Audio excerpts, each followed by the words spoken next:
Hi, I'm Jim, and welcome back to the channel. Today we're diving deep into the universe of Star Citizen to tackle the question of Xenothreat. Is it truly a dynamic PvE event as described by SIG, or is it a PvPer's wet dream?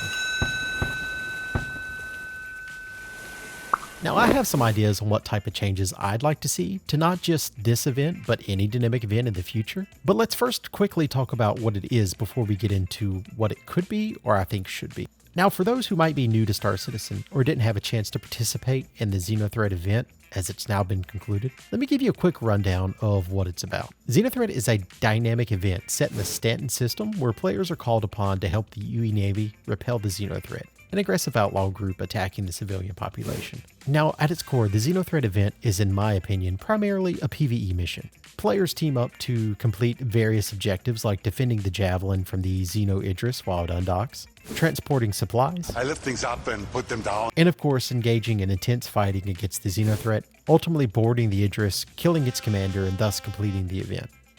But the mission centers around a group of players having to work together to push back the NPC forces and ensure the safety of the system. Now, if you've been following my channel at all, you've learned that I am a self-described PvPer, or more accurately, I call myself a pirate. It's heavy. And this year, I decided to run the mission from both the perspective of helping Stanton repel the Xeno scum and by becoming the scum. I like being bad. It makes me happy. Let's first talk about the event from the perspective of how most players choose to engage with it this year, and that's by joining the CDF, the Civilian Defense Force, with helping the UE Navy oust the Xenothreat. Now, I'm going to be mainly talking about the content of the event and ignore the many performance issues that players encountered. They're well documented and have been discussed ad nauseum. I think we're all hyper aware of the servers never respond well to these events, but to the point of my video is to discuss the actual missions themselves and how they could be improved versus the server performance issues, which is just well beyond my skill set to discuss to begin with. Input. More input. Now, the event itself is actually pretty fun.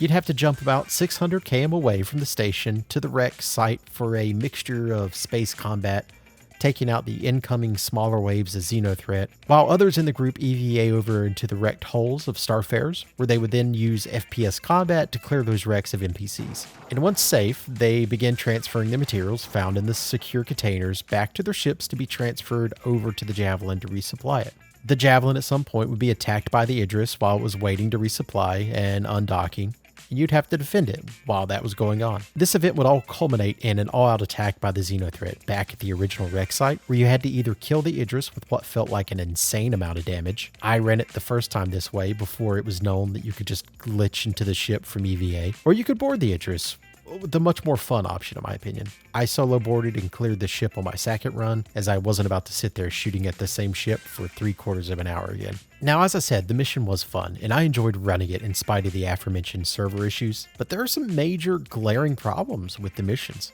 So long as everyone has the common goal of fighting the Xenothreat, then everything's pretty peachy. However, as I said earlier, I ran this mission multiple times from both the perspective of joining the CDF and also aiding the Xenothreat, let's be bad guys. which is something SIG has for years told us we're able to do, advertising it as acceptable and honestly valid gameplay. Now, the problem that arises when someone decides to do as I have and support the Xenothreat incursion, and we look at the how to play guide on RSI's website, we can see we're encouraged to take the call to arms mission to get a bump in payout when killing NPCs, but with the added benefit of killing players with crime stats.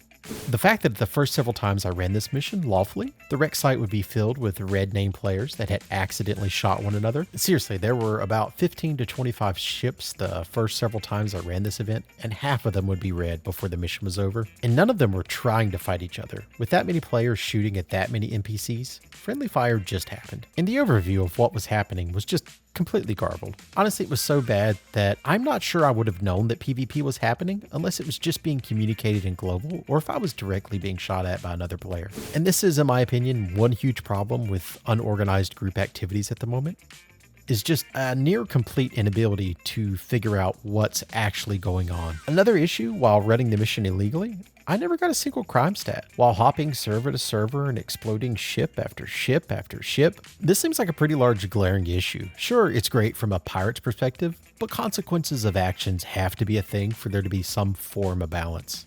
And again, it leads to huge confusion as to what's actually happening on the other player's perspective. They often don't even know what's happening until it was already over with. Even if they were able to reship and come back and kill me, there was no comms array out at the wreck site.